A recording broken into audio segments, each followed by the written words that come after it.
Buenas tardes, muchas gracias por estar con nosotros y en especial a nuestros dos invitados. Los voy a mencionar por orden alfabético, ya que ambos, además de ser grandes amigos y socios de AmCham, son gerentes generales de empresas importantes. Luis Guerra, gerente general de Hewlett Packard, y Álvaro Santamaría, gerente general de IBM en Perú.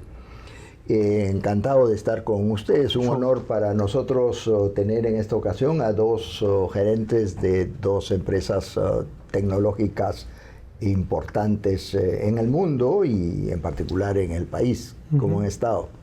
Muy bien, muchas gracias y un gusto también estar contigo acá, Aldo, y con Álvaro. Gracias por la invitación, Aldo. Es un gusto vernos nuevamente y encontrarme con Lucho después de un tiempo.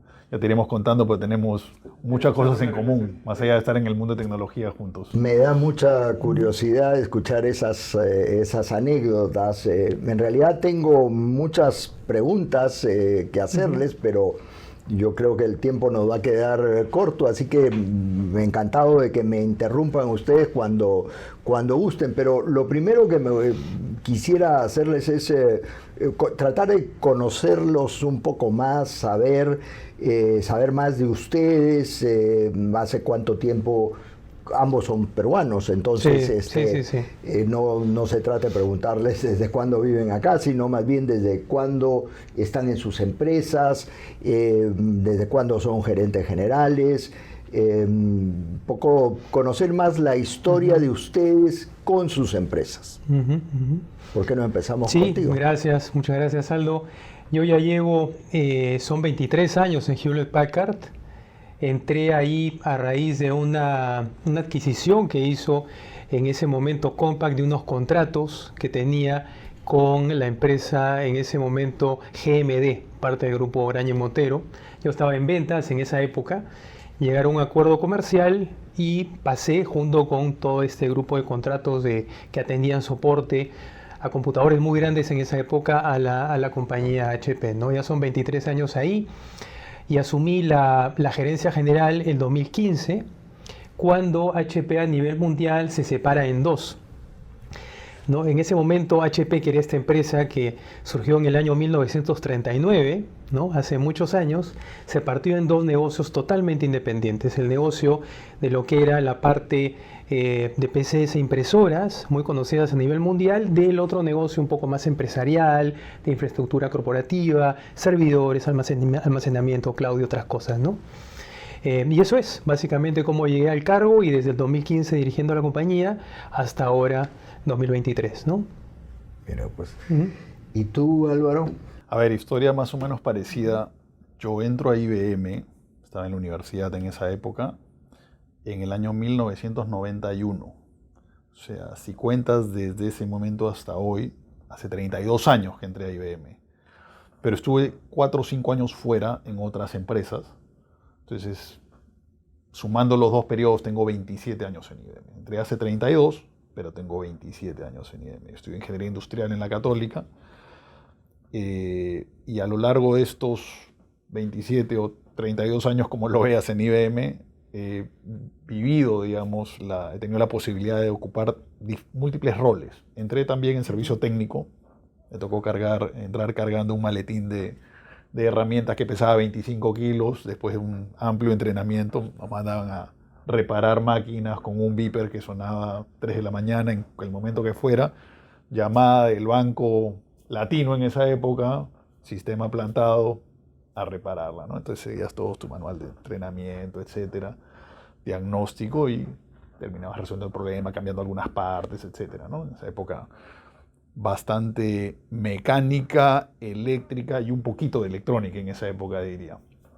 Y luego he ido ocupando diferentes posiciones, adquiriendo experiencia en diferentes áreas dentro de IBM. Te diría que prácticamente pasaba en todas las áreas de la compañía, excepto consultoría, es la única área en la que no llegué a estar.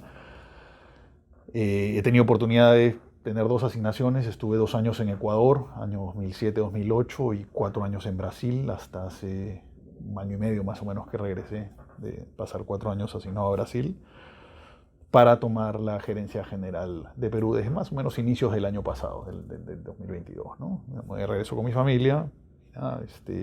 Vivir todo ese proceso acelerado de transformación que estamos viviendo después de pandemia, ¿no? Mira, pues, tú sabes que yo también he trabajado en banca, por lo tanto, por ahí de repente nos hemos encontrado en alguna de las vidas, en las vidas pasadas. Y sobre la historia de IBM y de HP, ¿qué ha cambiado en sus actividades desde que empezaron a operar? ¿Cómo? Yo algo sé de la historia, por ejemplo, de IBM, cómo empezó originalmente, pero de todas maneras cuéntanos un poco. Y lo mismo tú mencionabas en el caso de HP, cómo se dividieron las actividades, las compañías. Cuéntenos un poco del por qué y qué significó para las empresas ese cambio. Me imagino que también ha significado un cambio cultural importantísimo, además de un cambio en la estrategia de negocios, ¿no? Sí, sí, totalmente. Cuando yo llegué a Compaq, porque en esa época era Compaq, ¿no? Y después se fusionó con HP eso fue el año 2002, más o menos, y a raíz de eso es que estoy en HP. En esa época se vendía más hardware, productos, ¿no? A Compaq la conocían por las PCs, a HP la conocían por las impresoras, por los servidores. Entonces la venta era una venta mucho más transaccional, era distinto el tema. Y eso fue evolucionando. En el 2015 se separó porque la compañía se dio cuenta que los negocios eran muy diferentes, ¿no? Mientras que un negocio era un negocio de consumo, porque era para el estudiante, para el profesional que quería una laptop, ¿no? Para trabajar y la compraba para sí mismo a través de un canal de retail. En el otro lado tenías un negocio más empresarial, donde había un tema de una empresa que quería para operar, digamos, sus sistemas centrales y todo. Entonces, son dos negocios totalmente diferentes. La compañía decidió separar en ese momento y tienes de un lado la parte de PCs impresora, más transaccional, y del otro lado el negocio más empresarial, corporativo, de solución, ¿no? Y eso involucró un cambio total de estrategia, y también de la capacidad, la forma de cómo llegar al mercado, ¿no? Y eso ha ido evolucionando hasta ahora, donde nosotros pasamos también de la venta que era más de cajas o de sistemas, a la venta de soluciones y as a service, que es lo que está de moda. Tú ahora con estos temas ahora ya no compras películas, ahora estás suscrito a un Netflix, ¿no? Lo mismo pasa con estas soluciones. Los clientes empresariales están empezando, ya no quieren comprar o invertir, prefieren consumir estas capacidades de cómputo como servicio y pagarlas con una factura mensual, ¿no? Si consumen menos, pagan menos; si consumes más, pagas más, como una suscripción. Entonces, ese negocio cambió, y es un cambio cultural, porque si antes interactuabas con un gerente de sistemas, ¿no? A nivel tecnológico, ese tipo de venta ya no la haces con el gerente de sistemas, sino la haces con el gerente financiero, con el gerente general. Es otro tipo de interacción comercial. Entonces hay un cambio cultural, ¿no? Cambias el script, digamos, el interrelacionamiento de los vendedores es a otro nivel, con otro contenido, de otra manera, ¿no? Entonces, un cambio muy importante, un cambio ya de ADN dentro de lo que es la compañía, ¿no? Súper interesante. Claro, y también el personal, digamos, claro, los gerentes han tenido que adaptarse. Claro, tú vas y si hablas con el gerente general, para que te dé bola primero tienes que hablar de industria, no vas a llegar a hablarle de bits y bytes, tienes que hablarle de su negocio, ¿no?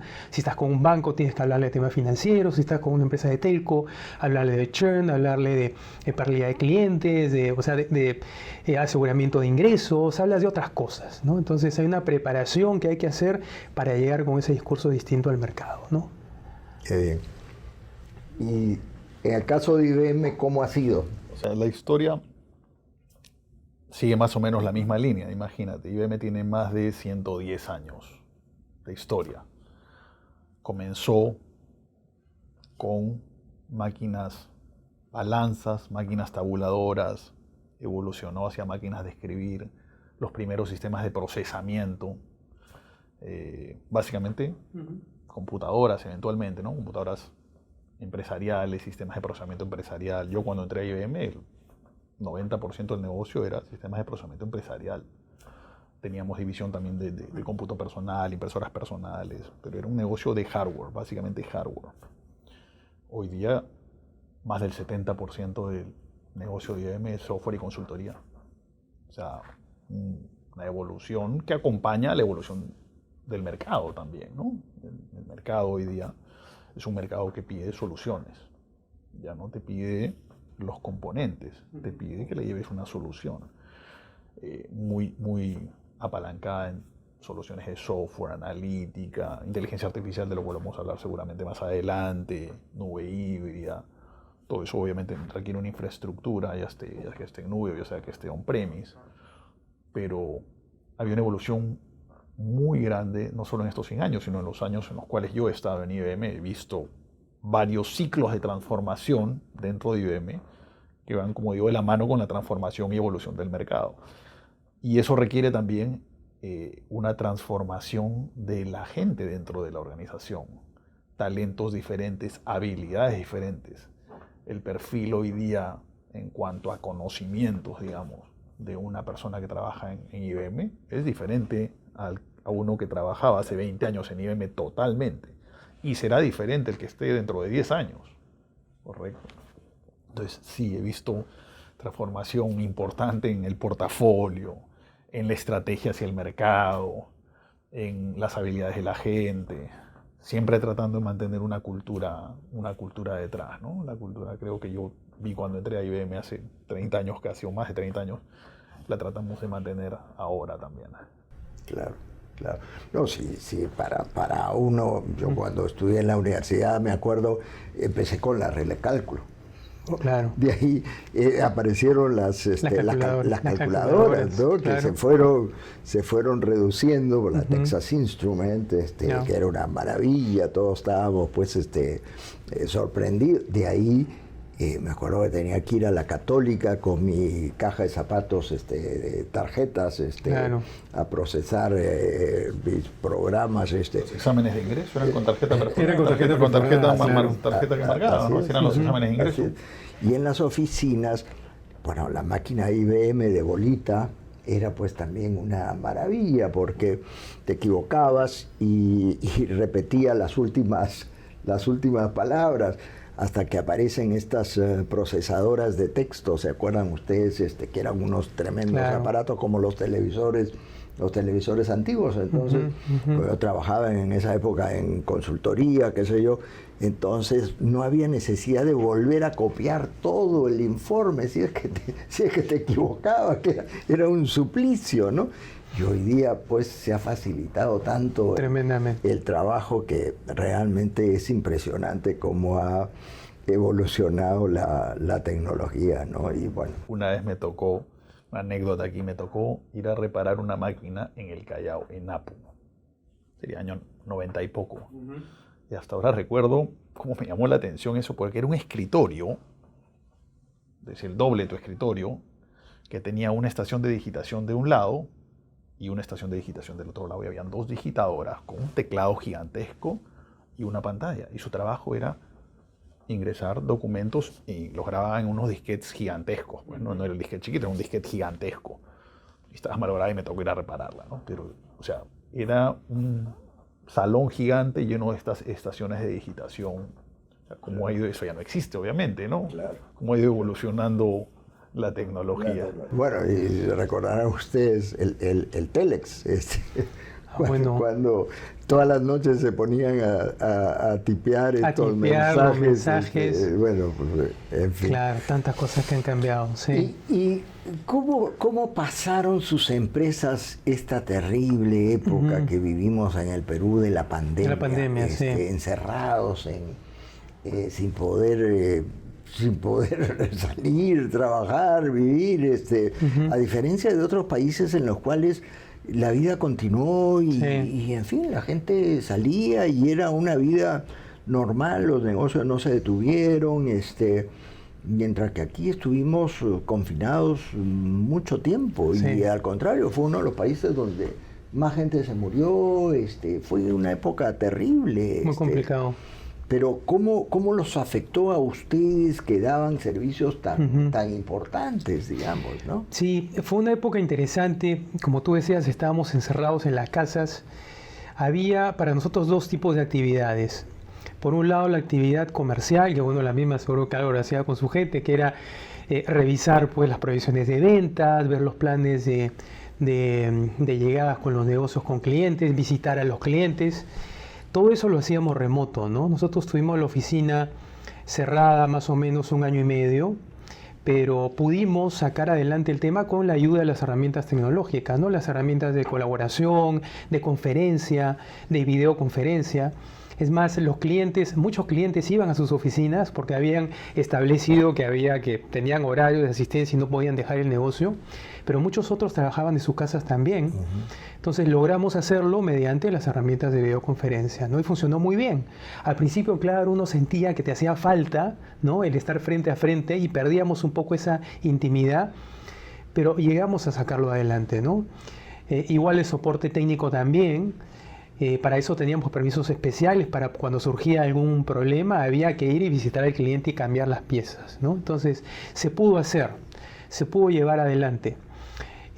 Ahora lo que a mí me parece interesante también es que esto se afectó en su momento, porque obviamente todo el tema de retail, la empresa más pequeña fue la que más sufrió, ¿no? La gran empresa, que digamos tiene muchos recursos y que sabes que se va a quedar 10, 15, 20 años más, siguió invirtiendo porque sabía que el negocio proseguía, pero la empresa más pequeña fue la que se afectó y ese negocio fue el que cayó un poco, el negocio de retail, ¿no? Que es el negocio del que compra el servidor o el que compra algo más pequeño, claro. Correcto. Pero eso fue temporal, después empezó a liberarse algunos, la gente empezó a salir, se empezaron a liberar los controles y se retomó rápidamente el tema del negocio, ¿no? Entonces, yo creo más que lo negativo que fue temporal, fue toda esta adecuación al modelo del trabajo híbrido, que esa es la conclusión interesante, que es que tú puedes hacer mucho y ser eficiente aprovechando estas herramientas tecnológicas y sin necesidad de estar necesariamente al frente de la otra persona, ¿no? Nos enseñó eso, nos enseñó que podía ser igualmente efectivo, igualmente eficaz con estos negocios, aprovechando estas herramientas de trabajo colaborativo. O sea, bien interesante. ¿Y en el caso de ustedes? A ver, en nuestro caso, nosotros ya teníamos plataformas, probablemente igual que HP y otras empresas, plataformas de trabajo remoto. No las usábamos con la intensidad que la pandemia nos obligó, pero no fue, digamos, un cambio brusco. Simplemente empezamos a utilizarlo más de lo que lo utilizábamos. Yo creo que más fue el tema personal, el impacto a las personas de estar sin contacto con otras personas más allá de los que vivían en tu casa, ¿no? El impacto personal, la preocupación, el impacto, digamos, en motivación psicológico. Más allá de la perspectiva de industria, de mercado, yo diría que esto para empresas de tecnología representó una oportunidad, porque trabajamos con todos nuestros clientes en ayudarlos más bien a adecuarse rápidamente a la nueva situación, a adecuarse rápidamente y a tratar de minimizar el impacto en sus operaciones, desde tener las facilidades para poder trabajar de modo remoto con sus empleados, con sus clientes, con sus proveedores, establecimiento de canales digitales. Ciberseguridad cobró una relevancia súper importante, porque lo primero fue, ok, necesito trabajar, implemento lo que tenga que implementar rápidamente y después me preocupo por ponerle la seguridad encima. Si lo hago antes, me voy a demorar varios meses y me va a afectar las operaciones. Entonces, al tú pasar a tener una mayor exposición digital, porque tu interacción por medios digitales se elevó exponencialmente, tienes una mayor superficie de ataque, un mayor nivel de riesgo también. Entonces también el mundo de ciberseguridad evolucionó mucho. Canales digitales, se empezó a generar mucho más data también, obviamente. Entonces todo lo que es analítica, data. Y yo diría que en el mundo post-pandemia todo lo que es eficiencia. Ahora es uno de los puntos centrales y lo vamos a ver más adelante, el tema de eficiencia. ¿Correcto? Cómo ayudamos a las empresas a generar eficiencia, automatizar, etcétera, ¿no? Entonces te diría que durante la etapa de pandemia y post-pandemia hemos trabajado mucho con nuestros clientes en prácticamente todas las industrias en ayudarlos a minimizar el impacto de la pandemia en sus operaciones, ¿no? De hecho, 2022 te diría fue un muy buen año para IBM a nivel global. Qué bien. Qué claro. bien. Si me permites agregar un caso en línea con lo que decía Álvaro, es cierto, surgieron muchas soluciones justamente para ayudar a los clientes en la operación. Me acuerdo de uno bien interesante, que es el de las universidades. Las universidades estaban cerradas también y muchas de ellas tenían laboratorios de arquitectura, por ejemplo, para que los alumnos pudieran ir y hacer estos modelamientos con las herramientas de AutoCAD y todos estos temas, ¿no? Pero los chicos no podían ir a la universidad y la universidad tenía que seguirles dando clases porque iban a perder el año. ¿Qué hicieron?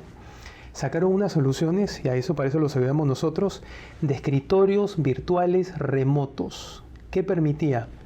Que estos chicos desde sus casas, con laptops o con tablets como la que tienes acá, pudieran conectarse a un centro de cómputo de la universidad muy potente, con herramientas gráficas y todo, que permitiera que hicieran esa clase de modelamiento de CAD y arquitectónico y de ingeniería, a pesar de no estar en un laboratorio físico. O sea, tenían esa experiencia de modelamiento y de supercómputo en sus casas de manera virtual.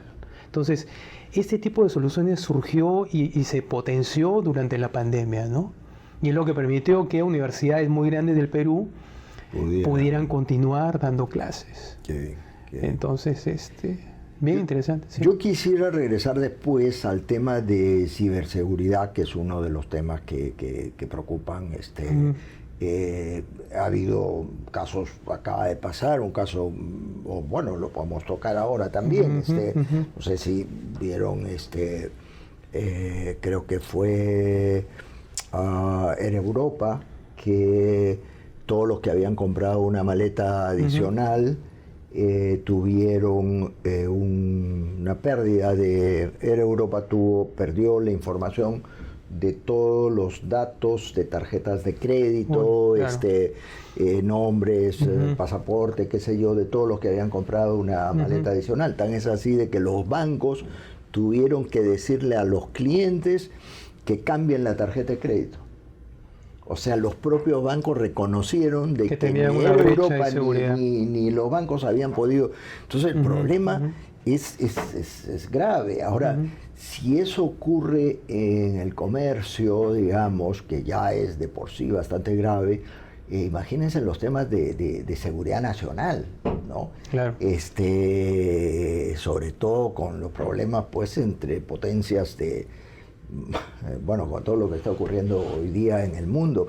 ¿Y ustedes están viendo algo para tratar de contrarrestar esto? Porque también hace poco tiempo creo que el Banco de Crédito, los bancos han estado acá alertando de temas de phishing y de problemas de seguridad en las cuentas, ¿no? ¿Qué se puede hacer para controlar estos problemas de delincuencia? A ver, separemos ahí. Todo lo que es seguridad como defensa nacional es un capítulo aparte y hay empresas especializadas en eso. Al menos en cuanto a IBM, nuestro ámbito es el mundo empresarial, digamos, ¿no? El mundo empresarial ayudará a las empresas a protegerse mejor, proteger su información, estar en cumplimiento con todas las normas y regulaciones de acuerdo a la industria, especialmente banca y finanzas, que son industrias muy reguladas y que tienen que cumplir ciertos estándares para poder operar, ¿no? Entonces, el mundo de seguridad es una sola palabra, pero es muy amplio. Es muy amplio. Tienes diferentes aspectos dentro de la gestión de seguridad. Una empresa, en promedio, puede tener más de 70, 80 soluciones de seguridad de 50 fabricantes diferentes. Correcto. Entonces ya el administrar incluso diferentes tecnologías de seguridad es un desafío. El encontrar conocimientos en el mercado para poder gestionar seguridad es un desafío, y no solo en Perú, a nivel mundial. Hay un gap de profesionales en ciberseguridad reconocido en todo el mundo, que además es creciente. Tanto así que algunas universidades están empezando a ya no solo incorporar carreras de ciberseguridad, incorporar cursos de ciberseguridad en alguna currícula, sino evaluando tener carreras de ciberseguridad. Y ahora el tema como dije, de pandemia y pospandemia aceleró además o elevó el nivel de riesgo que enfrentan las empresas al tener data que tú expones en la nube, al tener múltiples canales digitales de interacción con clientes, proveedores, distribuidores, etcétera. Entonces, son diferentes dimensiones del mundo de ciberseguridad. Lo primero es todo lo que es gestión de amenazas, o sea, poder tener, y ahí entra inteligencia artificial, por ejemplo, porque para un analista de seguridad, un analista de amenazas, un analista de SOC, de Security Operations Center, es prácticamente imposible poder durante un día evaluar decenas de miles de incidentes y determinar dentro de esos incidentes cuál es la aguja en el pajar, cuál realmente constituye una amenaza y requiere un mayor nivel de análisis o cuál no, porque hay muchos que se llaman falsos positivos. Parece ser algo, pero en realidad no, es alguien que se equivocó 3 veces al ingresar su contraseña y bueno, era yo que me equivoqué y me había olvidado, pero no soy un hacker tratando de entrar. Entonces, ¿cómo detectas ese tipo de cosas que no necesariamente son atentos de verdad? Entonces, para eso tienes herramientas especializadas, pero además tienes inteligencia artificial que te ayuda a detectar qué cosa realmente constituye una amenaza, ¿no? Integrándose con fuentes de conocimientos globales, por ejemplo, malwares o patrones de brecha de seguridad de ataques para poder determinar si los tienes sucediendo en ese momento en tu organización. Nosotros hacemos un estudio con Ponemon Institute, que es un instituto especializado en hacer investigaciones a nivel global, y uno de los hallazgos, que lo hacemos todos los años y lo publicamos, ¿no? Un instituto de ciberseguridad que se entrevista a profesionales de seguridad en diversas empresas a nivel global.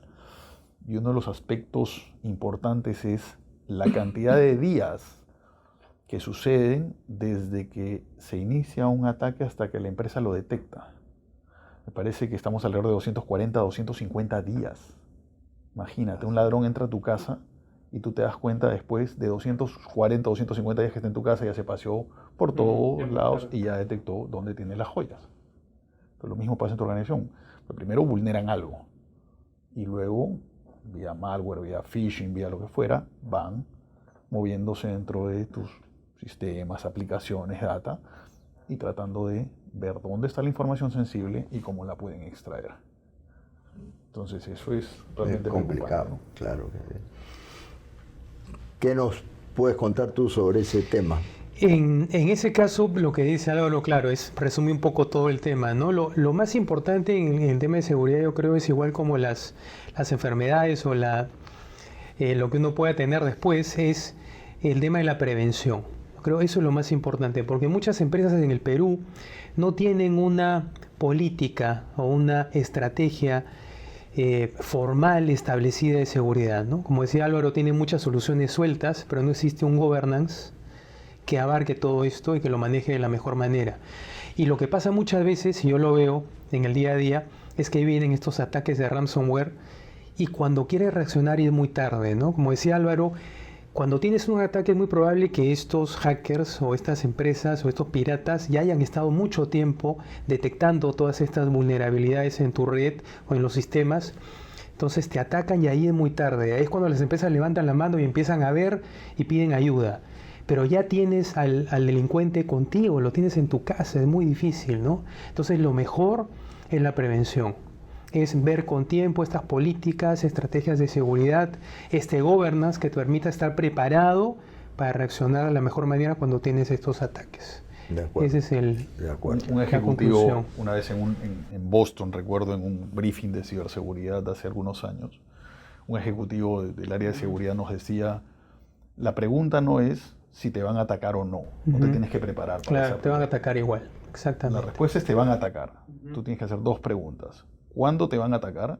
Y si estás preparado para eso. Exacto. Entonces, no te prepares para que no te ataquen. Prepárate porque vas a ser atacado y prepárate para responder ante un ataque. O sea, todo lo que es gestión de crisis, respuesta a incidentes. De hecho, nosotros llevábamos grupos de clientes a Boston donde tenemos un CyberWrench. Un CyberWrench es un laboratorio montado full tecnología donde sometes a un grupo de personas a una simulación de un ataque de seguridad. Entonces somos 10 personas y les das a cada uno un rol dentro de la empresa, o 2, recursos humanos, relaciones comunitarias, el abogado, gerente de ventas, gerente de agencia, lo que fuera, gerente general, gerente financiero. Y vas haciéndolos vivir una brecha de seguridad. Además, basada en una situación real que probablemente pasó a alguna empresa en algún momento de la historia. Y es sumamente interesante ver los errores que cometemos durante esa sesión. Claro. Cómo reacciona cada uno ¿Cómo y reaccionas? qué soluciones da. Claro. Bueno, y hablando del tema que mencionaste sobre inteligencia artificial, que hoy día es uno de los temas que, bueno, más se comentan, mucha gente le tiene miedo, otros están sumamente divertidos con el tema. ¿Qué nos pueden comentar? ¿Cuál es la tendencia global y en particular en el Perú? ¿Qué se puede esperar? ¿Hacia dónde vamos? ¿Qué podemos extraer? ¿Es bueno? ¿Es malo? ¿Qué lecciones podemos aprender? La inteligencia artificial es una tendencia que viene con mucha fuerza y va a transformar todo, ¿no? O muchas de las actividades que tenemos en el día a día. Lo estamos viendo, por ejemplo, en estos, creo lo más fácil, en estos robots, en estos chatbox, ¿no? Donde tú preguntas a una computadora, a un software de estos, una aplicación, cualquier cosa, o le pides que te haga lo probaba el otro día, ¿no? Quiero que me escribas un cuento de 1000 palabras con el estilo de Julio Ramón Ribeiro que trate de una visita a este lugar, ¿no? Y en segundos te elabora un cuento con todos esos parámetros. Es increíble. O estas otras herramientas que te permiten generar música o que te permiten que den respuesta a muchas cosas, ¿no? Entonces, yo creo que la potencialidad todavía no la estamos llegando a ver del todo, pero ya se ven indicios de lo que va a ser el mundo después, ¿no? Es increíble y esto va a permitir aplicaciones desde temas financieros, desde temas de diagnóstico de enfermedades, ¿no? Estaba viendo que hay puestos como estos vendedores o corredores de seguro que van a desaparecer, o sea, ya ves una serie de impactos muy interesantes, ¿no? Entonces, ahí yo creo que el rol nuestro es fomentar esto porque el mundo que se abre realmente es impresionante, ¿no? Hay un ejemplo hablaba Álvaro del tema de correlación de información a nivel mundial que se hizo con unas investigaciones en Alemania. Allí hay un instituto que está trabajando para ayudar a descubrir patrones que desencadenan el tema de Alzheimer, ¿no? Esta enfermedad del Alzheimer. Entonces, era interesante porque en Alemania lo que querían hacer era utilizar las historias médicas de los pacientes para ver qué parámetros, qué patrones había en la enfermedad. Pero la ley decía que tú las historias de Múnich no la podías comparar con las de Berlín porque hay temas de regulación y de privacidad de datos que no puedes compartir. Entonces, los médicos no podían comparar la información porque había estas regulaciones, pero con la ayuda de inteligencia artificial, tú podías comparar la información y la data que se genera sin violar los temas de privacidad. Y se generaron patrones y diagnósticos que permitían predecir, ¿no?, cosas que iban a pasar con la enfermedad después, basada en estos parámetros interrelacionados a nivel de información. Súper interesante. Entonces, lo que viene es realmente muy potente, ¿no? Otra aplicación es, antes, seguramente Álvaro se acuerda de sus épocas de ingeniero de soporte, para detectar qué pasaba si se malograba una computadora, tú tenías que ir a visitar al cliente, entrar, ¿no?, dar una serie de comandos y medir con tus equipos electrónicos y ver qué pasaba. Y a eso pasó también a la historia. Ahora tú tienes sensores en las computadoras que alimentan unas grandes computadoras a nivel mundial y que correlacionan. Dicen, ok, mira, si se está portando así el iPad y está dando este error, yo sé que lo correlaciono con algo que pasó en Alemania o la China y sé que lo más probable es que haya pasado esto. Entonces, nadie se acercó a ver el iPad y te dice este sistema de inteligencia artificial y machine learning qué puede estar pasando y cómo lo solucionas. Y te lo corrige. Y te lo corrige. Claro. A veces tú no te das cuenta, ¿no? Ahora lo que hacemos nosotros es, llega un ingeniero a veces con una parte a un cliente, tengo que cambiar esta parte. El cliente dice, oye, pero ¿por qué lo tienes que cambiar si todo está funcionando bien? No, porque este algoritmo de inteligencia artificial predice que puede pasar de aquí a una semana y va a fallar esto, si es que no lo cambio antes. Sí, sí. ¿No? Sí. Cosas así. Es sorprendente. Sí. Es increíble lo que Ahora, está. el tema de inteligencia artificial realmente existe ya prácticamente hace 70 años. Hace varias décadas existe lo que es inteligencia artificial. No sé si recuerdas allá por los 80s, esta competencia entre esta computadora, supercomputadora, y Kasparov en una partida de ajedrez. Correcto, esta Deep Blue se llamaba la computadora que IBM desarrolló y finalmente compitió y le ganó a Kasparov. Eso ya era una versión de inteligencia artificial. Porque había estudiado cómo jugaba Kasparov. Porque tú tenías que reaccionar a la movida, o sea, tú no seguías una secuencia de pasos. Cada movida de Kasparov te ponía en un escenario diferente. Entonces tenías que tener algún tipo de razonamiento similar al razonamiento humano para poder determinar tu siguiente jugada. El siguiente hito en el caso de IBM fue Jeopardy. Jeopardy era un programa de preguntas y respuestas hablado, digamos. Eran preguntas donde ya tenías que entender gramática, ya tenías que entender doble sentido, ya tenías que entender contexto. Eso fue un desafío mucho mayor que el proyecto de ajedrez, digamos, con Deep Blue. Entonces ahí tenías que desarrollar un sistema basado en inteligencia artificial que pudiera participar de este programa. Y de hecho, se equivocaba a veces en preguntas muy sencillas, pero que tenían doble sentido, por ejemplo, porque el doble sentido era difícil de manejar. Claro. Un tercer caso fue Project Debater. En Europa se hizo una competencia entre Watson, inteligencia artificial, contra el campeón europeo de debates. Y les dieron un tema y uno debatía a favor de una posición y otro a favor de otra posición. Entonces, Watson tenía que argumentar contra los argumentos del contrincante, digamos. Y yo he visto el video, es impresionante. Es impresionante cómo Watson articula argumentos rebatiendo lo que la otra persona ha expuesto. Entonces, cada situación va cambiando también. Impresionante. ¿Por qué hoy día todos estamos hablando de inteligencia artificial? Porque ChatGPT democratizó, llevó esto a un nivel donde ya todos podemos tocar inteligencia artificial.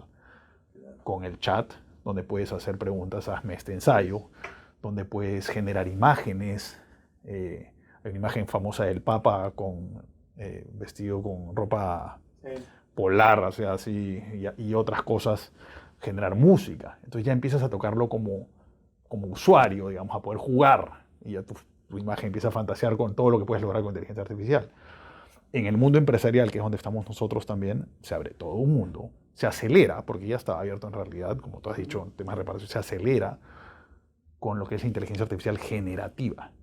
Generativa quiere decir que genera nuevo contenido no existente, porque hasta ahora tú traías lo que estaba en algún lado y lo presentabas. Ahora no, ahora generas cosas que no existen.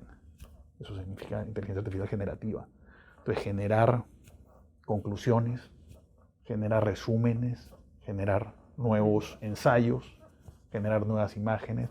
Eso también llevado al mundo empresarial es de gran utilidad. Entonces, inteligencia artificial ya está transformando y va a transformar no solo la forma en que nosotros como personas operamos, vivimos, trabajamos, sino va a transformar también o ayudar mucho a las empresas a generar eficiencias, a utilizar mejor la data, a ser más precisos, etcétera, ¿no? Pero eso también trae riesgos, ¿no? Porque hoy día hay un artículo sobre los fake news que Rusia distribuye en América Latina. O sea, también en esta guerra ideológica hay, digamos, una serie de problemas que se están creando, ¿no? Y como dices tú, vestir al Papa de algo que no lo ha hecho, también claro, puede crear confusiones o problemas, ¿no? O sea, El gobierno americano publicó la semana pasada, me parece, un Executive Act, que es una regulación muy amplia y muy exigente del uso de inteligencia artificial en Estados Unidos. Nosotros lanzamos ahora en mayo que pasó, nuestra nueva plataforma de inteligencia artificial generativa. Y está basada en 3 pilares.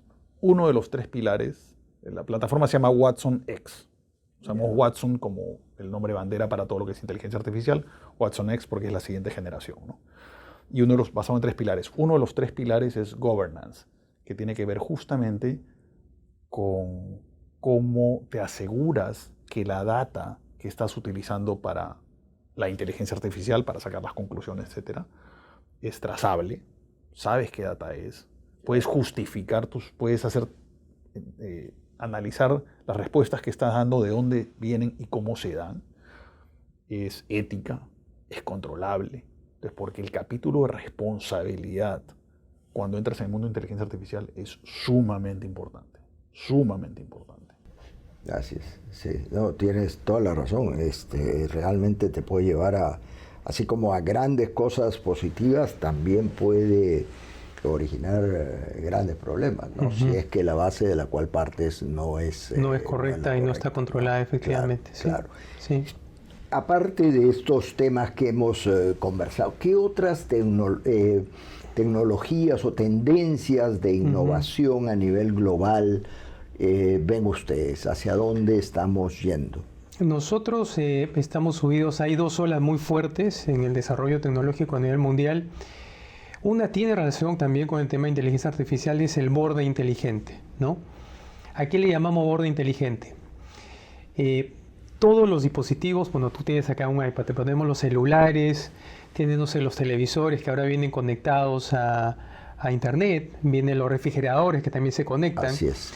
Entonces eso genera mucha información, sensores en las plantas, ¿no? Las fábricas que antes eran, digamos, muy mecánicas, ahora esos dispositivos, esas maquinarias tienen sensores que son administrados y generan información. Entonces tú antes tenías una empresa minera con grandes camiones, ¿no? Estos camiones que llevaban, pues aquí en el Perú es un país minero, grandes cantidades de mineral. Ahora todos esos camiones están interconectados y tienen sensores de qué cantidad de temperatura, de qué cantidad de kilómetros recorren, por dónde están, de resistencia de la tracción, etcétera, etcétera. Todo eso genera información que es analizada en tiempo real y que puede permitir ser mucho más eficientes, ¿no? Tener menores costos de operación, que la empresa sea mucho más competitiva. Entonces, ese es un gran mundo ahora, es el borde inteligente. Un ejemplo interesante de esto es la Fórmula 1. Nosotros somos auspiciadores de uno de estos equipos y manejamos toda la data de estas carreras en tiempo real.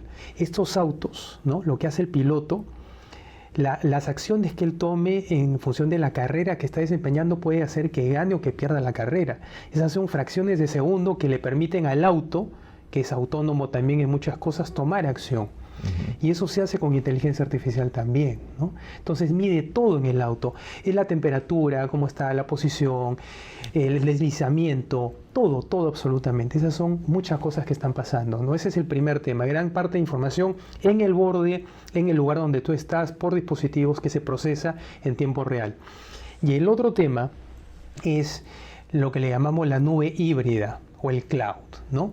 Que es toda esta capacidad de consumir estas áreas o temas de cómputo como suscripción, como servicio pagado por uso. Eso también es otra gran tendencia a nivel mundial y que está ayudando a que las empresas sean más eficientes y más competitivas, ¿no? Qué interesante. ¿Y esto es diferente a lo que se dice del Internet de las Cosas? No, también. Porque entiendo yo de que, bueno, no lo tenemos acá, pero que, digamos, si tú compras un bidón de leche, cuando ya se te va a acabar, claro, te va a avisar justamente. Y ya pone la orden al supermercado. Pone la orden al supermercado y está todo. A eso estamos llegando ya, efectivamente. Justamente eso es el tema. Por eso le llaman el borde inteligente, ¿no? Porque es el borde de estos dispositivos que captan información, pero que toman decisiones en ese momento y a ese nivel para facilitarte la vida, ¿no? Igual que en un tractor, si digamos se está ocasionando un daño no sé, en uno de los cilindros, ya se sabe qué es lo que lo está causando, entonces es fascinante. Hay un mundo que viene. ¿Qué está haciendo IBM en este caso? Hablaste de IoT y me vino a la cabeza, porque ya habíamos hablado antes de ciberseguridad, el mundo de IoT que se está desarrollando cada vez más. abre un expuesto de seguridad gigantesco, porque ese camión, si está conectado a Internet, es hackeable y es controlable por alguien desde fuera. Entonces ya eso, todo lo que es plantas de producción interconectadas, pueden ser atacadas. Entonces ya no solo puedes atacar información, puedes atacar dispositivos de producción y paralizar una planta. Pasó con una empresa gigantesca en Estados Unidos de transmisión de combustibles. Colonial Pipeline, creo que era en Estados Unidos, que paralizó durante una semana el abastecimiento de combustibles en toda la zona este de Estados Unidos. No sé si fue, me parece hace 1 año o 2 años, tremenda noticia. Y fue un ataque a OT. O los semáforos en varias ciudades. Sí. Pero bueno, yendo a tu pregunta, el tema de Hybrid Cloud, coincido totalmente.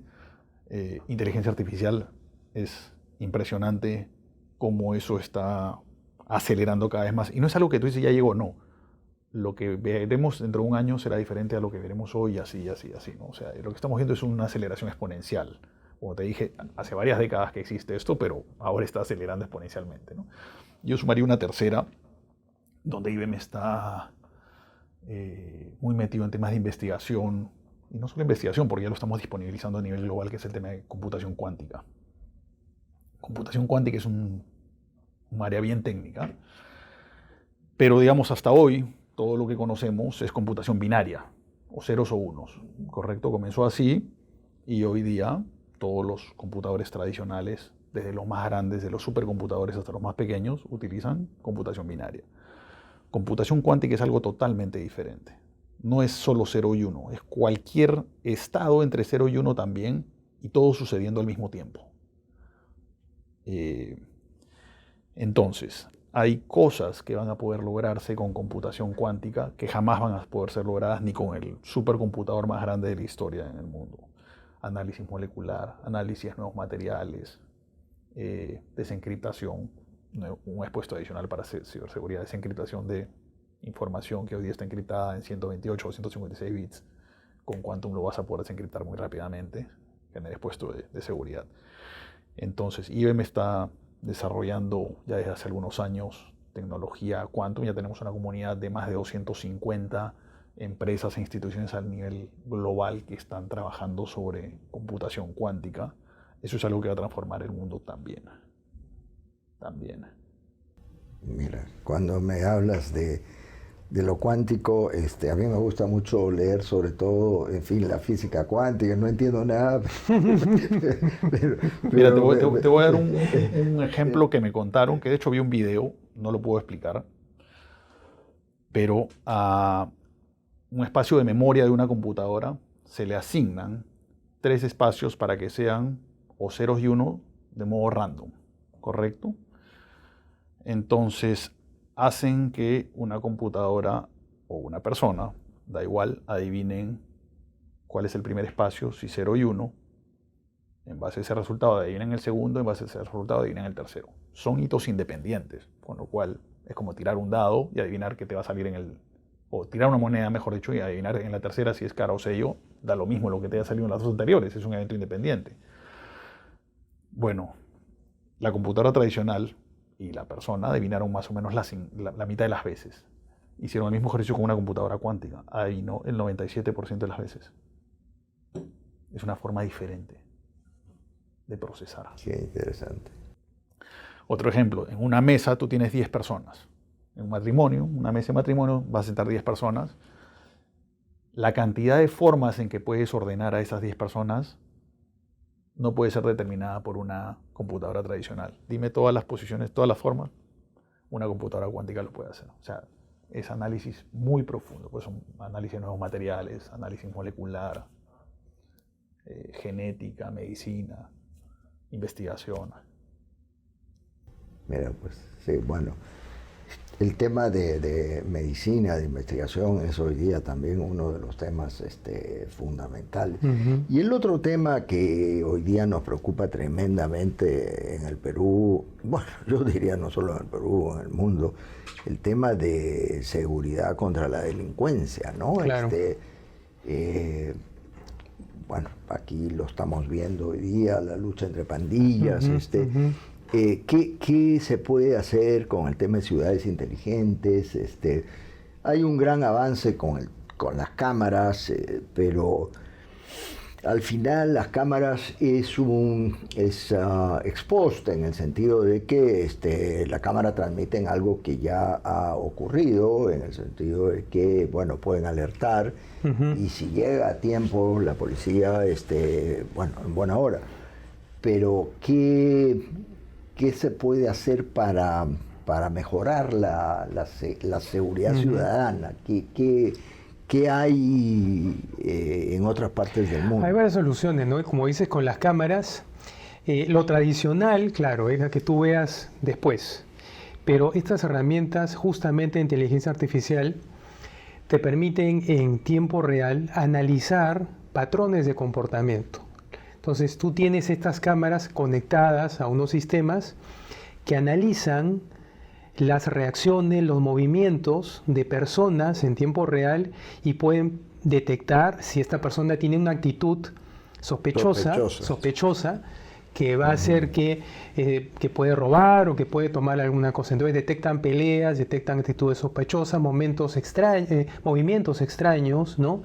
Entonces correlacionan esto con estos patrones y pueden justamente predecir estas cosas, ¿no? O sea, eso sí existe actualmente.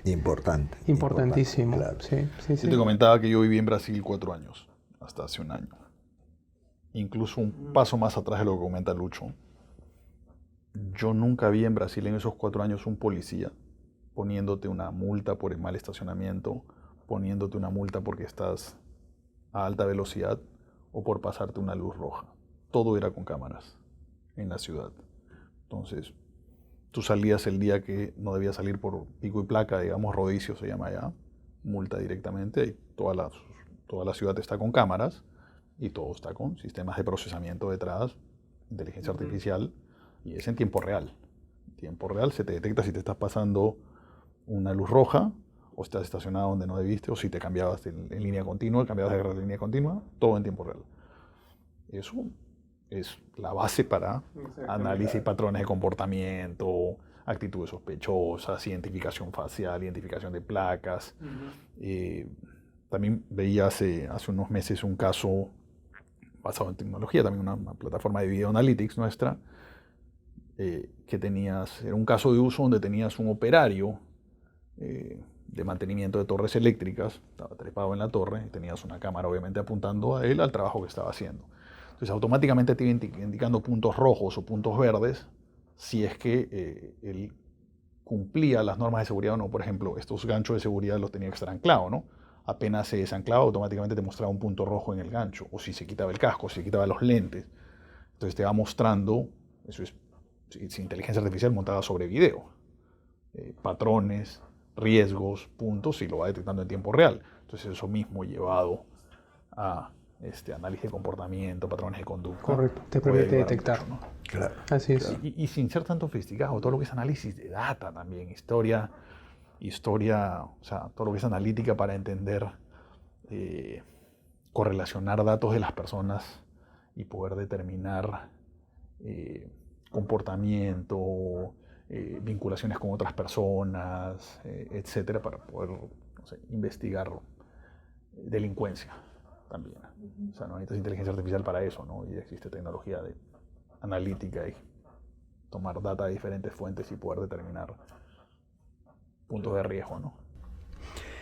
Y hay un último tema que evidentemente da para una larga discusión, que ya, la verdad que ya con lo que hemos conversado podríamos quedarnos el resto de la tarde aquí, pero no quiero dejar de tocar el tema de cómo hacer que el Estado sea más productivo, más eficiente en su trabajo. Y no solo me refiero a un tema de simplificación de trámites, que creo que es un tema obvio. Todos sufrimos el problema del exceso de burocracia, el exceso de trámite, personas y empresas, sino también lo escuchamos todos los días, médicos que van a un hospital del Estado y después de marcar tarjeta cruzan al frente y tienen su práctica privada en el consultorio del frente, y hay alguien que les dice, no, la máquina está malograda, no funcione, pero vaya al frente que ahí lo van a tratar. Entonces tienen su negocio propio. Entonces creo que hay que reformar el Estado, pero en eso la tecnología estoy seguro que puede cumplir un rol importante. Entonces, en términos generales, ¿cómo ven ustedes el tema de los avances tecnológicos en el tema de mayor eficiencia en el Estado y en la lucha contra la corrupción? ¿Cómo creen que se puede ayudar? Hay muchas cosas que se pueden hacer, ¿no? Obviamente el tema de transformación digital, el tema de innovación es clave. Yo estaba leyendo un artículo hace poco. Perú no se ha catalogado pues precisamente como un país muy innovador en general, ¿no? Y eso es porque nos faltan una serie de cosas. Primero hay temas de regulación que hay que trabajar para dar incentivos a que se innove. Ese es un primer tema, a través de subsidios, a través de beneficios tributarios. Son cosas que se pueden hacer para fomentar mayor inversión en tecnología y mayor innovación. En segundo lugar, también las empresas que son las que lideran el cambio son precisamente las empresas más pequeñas, las nuevas, los startups, ¿no? Esas son las empresas que marcan la tendencia y la innovación. Y no tenemos una estructura a nivel país que fomente y promueve el trabajo innovador de estas empresas. Entonces hay que darles incentivos, hay que generar un ecosistema de apoyo con tecnología, apoyo con este ecosistema financiero, ¿no? De incentivos que permita que estos startups puedan desarrollarse, puedan crecer y puedan innovar, ¿no? Después, la alianza entre lo que es el sector privado, el sector público, el sector académico, la educación, todo parte de eso al final, porque si no, lo que estamos haciendo es estamos curando el síntoma, pero no la enfermedad, ¿no? Al final, la corrupción, la burocracia, todo eso parte de la educación también. Hay que trabajar en esos currículums, en esa formación de los chicos y en las universidades para que eso esté más acorde al tema de transformación digital también, ¿no? Entonces yo creo que son algunos de los temas, es un cambio estructural que nos falta hacer en el Perú, a nivel de incentivos, a nivel de ecosistema, a nivel de alianza público-privada y académica, que permitan setear los parámetros para esa transformación en general. No, si no vas a bajar la fiebre, pero la enfermedad sigue ahí, ¿no? Ese es... De acuerdo. Yo creo que es un tema súper amplio que toca diferentes aspectos, obviamente normatividad, regulación, sin duda. Yo creo que ni siquiera sin entrar a inteligencia artificial, sin entrar en computación cuántica, sin entrar en nube híbrida, hoy día ya existe la tecnología que puede ayudar a todas las entidades del Estado a ser más eficientes, a tener trazabilidad, a tener procesos auditables, a tener data protegida, a poder sacar analítica y conclusiones, a poder, como dije, lograr los objetivos de la entidad y del país. Hoy día existe la tecnología, correcto, existen las herramientas. Es muy importante que la normatividad y la regulación acompañe el uso de la tecnología. Hay entidades en el Estado que hacen muy buen uso de la tecnología, a nivel de empresa privada. Lo otro es muy importante el desarrollo de conocimientos en tecnologías emergentes en las nuevas generaciones también, ¿no? Entonces, en IBM a nivel global lanzó un compromiso de capacitar hasta el 2030 a 30 millones de personas. Y nosotros dentro de Perú también estamos poniendo nuestro granito de arena. Hay una plataforma que se llama IBM Skills Build, que es una plataforma que disponibilizamos y también tratamos de generar alianzas con entidades educativas, mucho orientado a poblaciones vulnerables también, donde hay más de 1000 cursos en tecnologías emergentes, donde uno puede certificarse en diferentes aspectos de ciberseguridad, inteligencia artificial, soluciones de automatización, data, analítica, etc. Entonces, ¿cómo contribuimos también a elevar el conocimiento de las personas en tecnologías emergentes? O sea, lo que hablamos hace un rato. Las habilidades que hoy día tengo no necesariamente me van a servir dentro de 5 años. Tengo que desarrollar nuevas habilidades. Y eso es la base para la innovación también. Entonces una cosa va de la mano con la otra, ¿no? Claro, claro. Y el otro tema, pues, es valores, ¿no? Hay que rescatar los valores, sí, porque sí, sí, hemos perdido los valores y tal cual. Si no los enseñas desde el colegio, es difícil efectivamente que los niños los lleven a lo largo de su vida. Pero bueno, miren, una conversación muy interesante y espero que podamos mantener esta conversación en otra ocasión. La tecnología avanza tan rápido que estoy seguro que de aquí a unos meses tendremos otros temas para seguir conversando. Para conversar, tal cual. Así que yo quiero agradecer a Luis Guerra y a Álvaro Santamaría por esta interesante conversación y invitarlos a seguir participando en las actividades de AmCham, lo mismo que sus equipos y agradecerles por la colaboración que siempre nos brindan. Así que, y muchas gracias a los que vean este video. Gracias. Gracias a ti. Un placer.